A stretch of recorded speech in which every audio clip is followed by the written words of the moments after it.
أصحابي كسر دوادا برشة شرعي سو جيشة مقعي وعبدالفتاح أبو بكر كسر دوادا مركلة جنال كفتح أبو بكر ما أنتوا حنك علينا muuqaal runtii ku saabsan waxyaabo badan oo waxaa jira Soomaalida ay aaminsan yihiin markii laga fiiriyo ay dhanka xun ka fiiriyaan laakiin sharciga soo jiidashada oo ka fiiriyo dhanka wanaagsan tusaale waxaa jiro muxuu ahaay haddii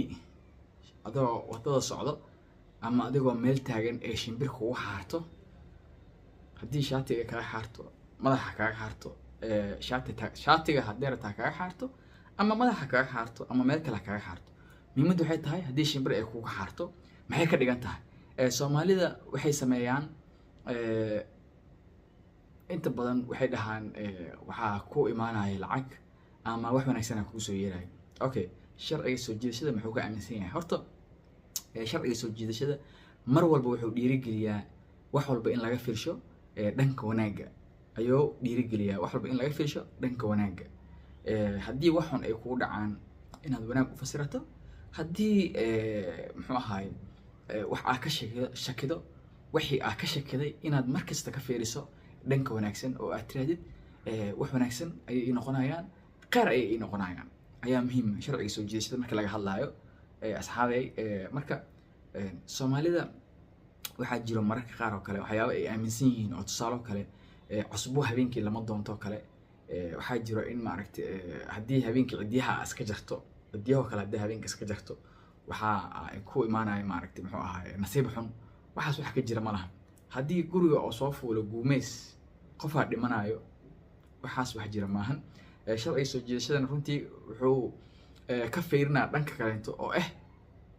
inaad waxaas markaa aragto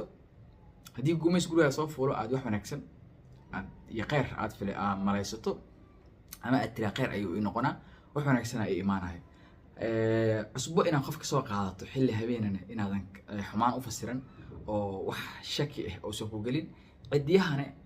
lama dhihin habeen haddii la jaro dhibaata imaanay haddii maalin la jirana khayr ay imaanayso meel lagu dhaha ma jirto waa dhaqan iyo ma aragtay muxuu ahaay caado iyo waxyaabo iska myth ah oo Soomaalida iska aaminsan yihiin oo khiyaali laakiin waxaa muhiimadda maanta mawduucan aan ka hadlayo fiidiyogan wuxuu ku saabsan yahay haddii ay shimbir adigoo socdo ama meel taagan ama fadhiyo haddii ay shimbir kugu xaarto haddii rabto madaxa kaga xaarto shaatiga kaga xaarto wajiga kaga xaarto haddii shimbir ay kugu xaarto maxay ka dhigan tahay okay sharci soo jiidashada waxaa jiro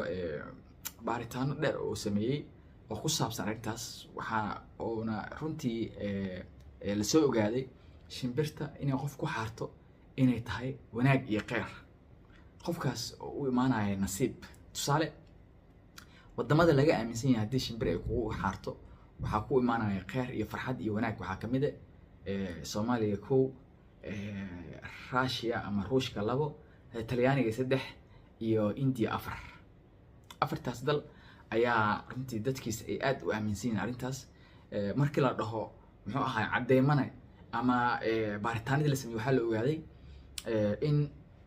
muxuu ahaay iyo Soomaaliya waa sheegay Soomaaliya waa ku daray Soomaaliya waxaa jiray nin la yiraahdo Xuseen oo asigoo socdo wado ay shimbir ku xaartay ninkii wuu xanaaqay wuxuu dhahay shimbirta maxay u xaartay shaatiga iga haleysay si xun oo u fakiray marka sharci soo jiidashada waatan ku sheegay waxaan ku dhahay wuxuu markasta oo ku saleysan yahay wixii aad niyeysato haddii niyeysato khayr ku imaanayo haddii niyeysato sharna ku imaanayso marka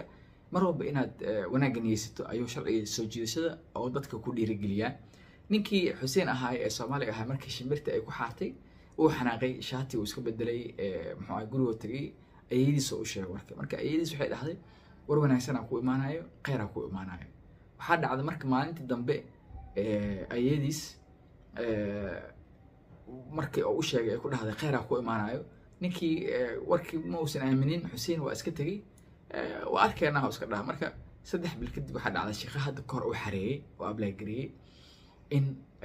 loo soo jawaabo shaqadii oo la soo wacay oo la yiri muxuu ahaay Xuseenow shaqadii soo gal mushaar fiican lagu qaatay waxaa kaloo jirta haweeney Talyaani ah ayadana oo meel ayadoo maqaayad wax ku cunaysa shimbir ay ku xaartay